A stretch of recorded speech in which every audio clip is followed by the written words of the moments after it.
Pessoal, vamos aqui agora aplicar então a ideia da conservação da energia mecânica, né? E você poder perceber o quão simples fica a resolução do problema quando a gente aplica este princípio, tá? Então, vamos primeiro coletar os dados, né? O que a questão pede aqui? Ela fala o seguinte: numa montanha-russa, um carrinho de 300 kg de massa é abandonado do repouso no ponto A. Então, primeira informação: massa do carrinho corresponde a 300 kg. Como ele é abandonado, fica até redundante, né? Abandonado do repouso. Abandonado já subentende que ele vai sair de lá com a velocidade zero, né? Então a velocidade no ponto A é zero e ele está a uma altura de 5 metros, certo? Do chão. Vamos tomar essa parte aqui embaixo, né, como sendo nossa referência, nosso zero. Então a altura H na qual o carrinho se encontra é de 5 metros. Considerando que a gravidade vale 10, certo? E que não haja atrito ao longo do movimento do carrinho, determine aí o valor da velocidade do carrinho no ponto B e depois a energia cinética do carrinho no ponto C, tá? Então, como é que a gente pode proceder? O primeiro passo é o seguinte: como não há força dissipativa, né, ele já deixa aí, né, o atrito é desprezível, né, já deixa essa informação disponível. A gente pode fazer o quê? Na ausência de forças dissipativas, a energia mecânica ela é constante, ela se conserva. Então eu vou partir dessa ideia para poder responder esse exercício. Então eu coloquei, como não há forças dissipativas atuando sobre o sistema, concluímos que a energia mecânica do ponto A vai ser igual à energia mecânica do ponto B, né? Se você fosse aqui decompor as forças que atuam sobre o carrinho no ponto A, você teria força peso para baixo, força normal para cima, né? Se você fosse desenhar esse diagrama de força num outro ponto do carrinho, né, por exemplo aqui, você veria que a força peso continuaria para baixo e a força normal teria essa orientação. Por mais que a força normal ela não seja uma força conservativa, a orientação dela está mudando, a força normal ela vai ser perpendicular ao deslocamento do carrinho. Nesse sentido, o trabalho vai ser nulo, né? Porque ela vai fazer um ângulo aqui, ó, de 90 graus, beleza? Então, a força normal vai produzir, o trabalho realizado pela força normal é nulo e a força peso é uma força conservativa, né? Como ele já fala que o atrito é desprezível, então a gente já pode falar que a energia mecânica antes é igual a energia mecânica depois, ok? Beleza. E aí, vamos lá. O que é energia mecânica? A gente já comentou, né, que a energia mecânica é a soma da energia cinética mais a energia potencial. Como eu estou falando da energia mecânica no ponto A, então vai ser a soma da energia cinética no ponto A mais a potencial no ponto A.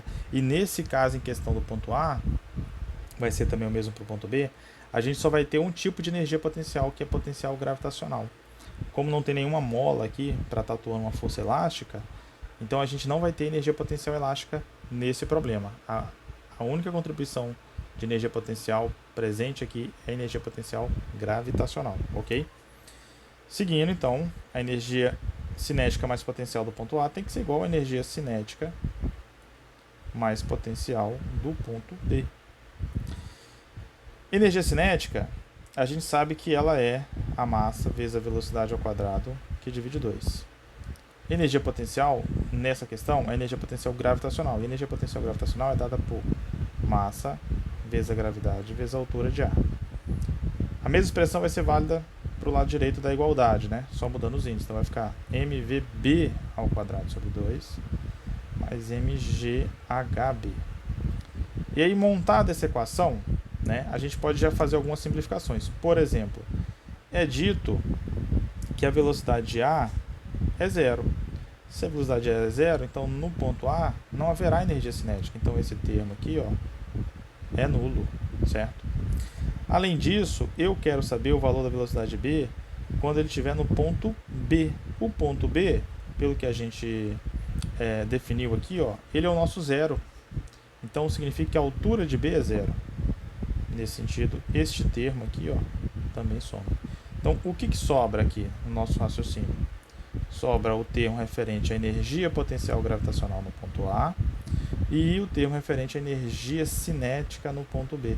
Então, de imediato, a gente já consegue verificar que no ponto A ele só tinha energia potencial e no ponto B só vai ter energia cinética. Sempre vai ser assim? Não. Cada contexto é uma situação, tá? E aí a gente verifica então que toda energia potencial gravitacional no ponto A será convertida em energia cinética no ponto B, ou seja, toda energia potencial associada a ele estar a uma determinada altura vai se converter em velocidade no ponto B, certo? Então é essa conta agora que a gente vai ter que resolver. Então vou isolar aqui, ó, o VB. VB então fica sendo 2 vezes mgHA, que divide m, isso aqui, ao quadrado. Massa simplifica, VB fica sendo então a raiz quadrada de 2gHA. VB então é a raiz de 2 vezes a gravidade, que é 10, vezes a altura, que é 5. Então 2 vezes 10, 20, 20 vezes 5, 100, raiz quadrada de 100 vai dar 10. Então a velocidade com que ele chega no ponto B é de 10 metros por segundo.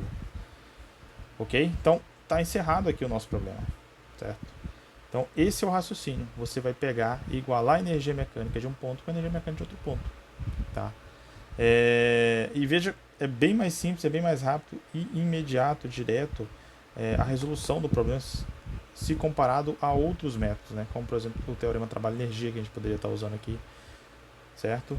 Ou alguma relação de força para poder saber a aceleração e depois o tanto que a velocidade muda. Só que nesse contexto de cinemática não seria tão trivial, porque a trajetória aqui não é uma trajetória conhecida, né? Não é uma linha reta. Se fosse uma linha reta seria mais fácil, mas ali não. Ele tem uma curva, né? Então é uma curvatura.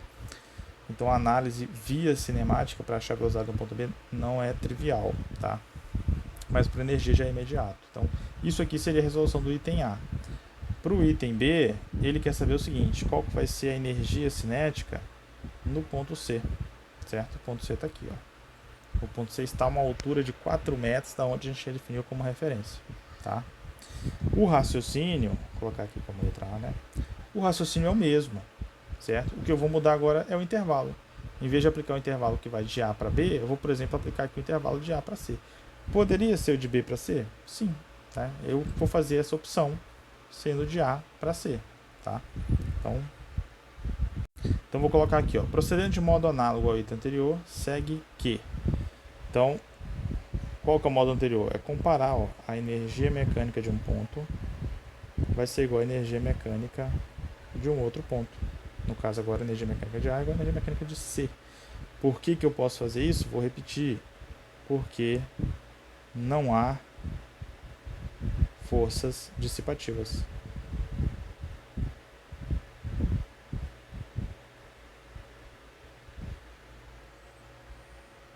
Ok. Então vamos agora montar essa equação. De novo, quem é a energia mecânica do ponto A? Energia mecânica do ponto A é a sua energia cinética mais a sua energia potencial. Energia mecânica no ponto C é a sua energia cinética mais a sua energia potencial. Não tem mola, a única potencial presente aqui vai ser a potencial gravitacional, certo? De imediato aqui a gente já pode adiantar, né, do resultado do item anterior, que a energia cinética em A é zero, porque ele parte do repouso, certo? Daqui então a gente verifica o seguinte: por que eu já estou fazendo a conta a partir dessa linha? Porque eu não quero saber velocidade, eu só quero saber energia, né? Então por isso que eu não estou abrindo os termos da energia potencial e energia cinética como no item anterior, né? Porque lá eu queria saber a velocidade, aqui não. Então aqui eu posso seguir da seguinte maneira: a energia cinética no ponto C vai ser então a energia potencial do ponto A menos a energia potencial do ponto C. A energia cinética do ponto C vai ser igual a mgHA menos mgHC. mg pode ficar em evidência, aí fica HA menos HC. Quanto que vale isso aqui? Só para lembrar, a massa ela é dada aqui, ó, 300 kg, tá? gravidade vale 10, a altura H vale 5 e a altura C aqui, ó, vale 4, tá? Então, voltando, eu vou ter aqui, ó, massa 300 vezes a gravidade, que vale 10, vezes a altura, que vale 5, HA, né, menos a altura HC, que vale 4. Então, isso vai me dar uma energia cinética de 3.000 joules, né? Poderia abreviar isso e colocar como 3 quilojoules. Tá? E aí eu encerro a resolução do item B. E se a partir desse resultado eu quiser saber a velocidade com que ele chega no ponto C, como é que eu faria? Aí você tem que ir na equação que define a energia cinética. A energia cinética no ponto C vai ser o quê? Vai ser a massa, velocidade em C ao quadrado dividido por 2. Substitui os valores, né? Você vai ter aqui 3.000 igual a 300 VC ao quadrado que divide 2. VC ao quadrado, então, seria 2 vezes 3.000 que divide 300. Isso vai dar, corta, simplifica aqui, 30 que divide 3 dá 10, 10 vezes 2 dá 20, então a velocidade em C seria a raiz quadrada de 20, certo?